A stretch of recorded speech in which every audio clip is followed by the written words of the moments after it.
एक जगह हम कथा कहने गए तो हमने कहा पति की सेवा करो तो सीधा स्वर्ग चली जाओ। तो कथा के बाद एक आदिवासी गांव की अनपढ़ महिला हमारे पास आई, कहा दीदी जी आप कह रही हो पति की सेवा करो तो स्वर्ग चली जाओगे। हम कहा बिल्कुल चली जाओगे।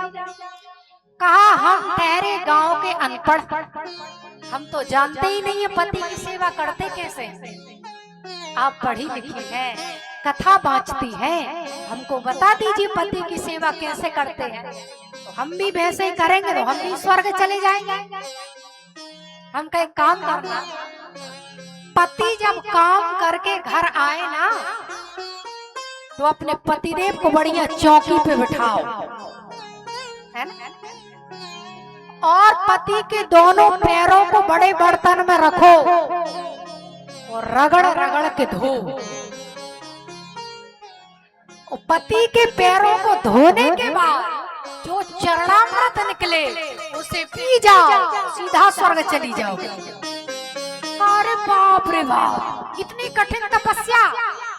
हमने कहा स्वर्ग नहीं जाना, कहा बिल्कुल नहीं जाना। हम कहा क्यों?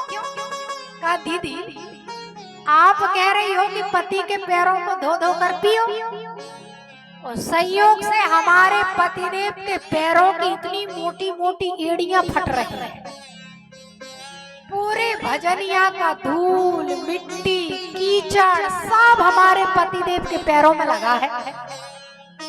अब पति के पैरों को धोकर के पिएंगे तो पूरा धूल मिट्टी कीचड़ गांव का हमारे पेट में नहीं चला जाएगा।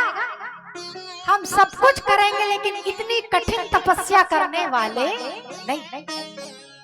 हम कहे काम करो, दोनों पैर धो करके नहीं पी सकते हो तो दाहिना पांव का अंगूठा धो और पी जाओ, सीधा स्वर्ग चली जाओ। कहाँ ये कर सकते। तो जाते जाते कहती है दीदी जी एक बात और बता दो। हमने कहा कौन सी बात? कहा रोज रोज हम ही पतिदेव के पैर धो धो कर पिए कि कभी कभी पतिदेव भी हमारे पैर धो धो करके पिए। हमने कहा अनसुईया के बाद आप ही का नंबर है।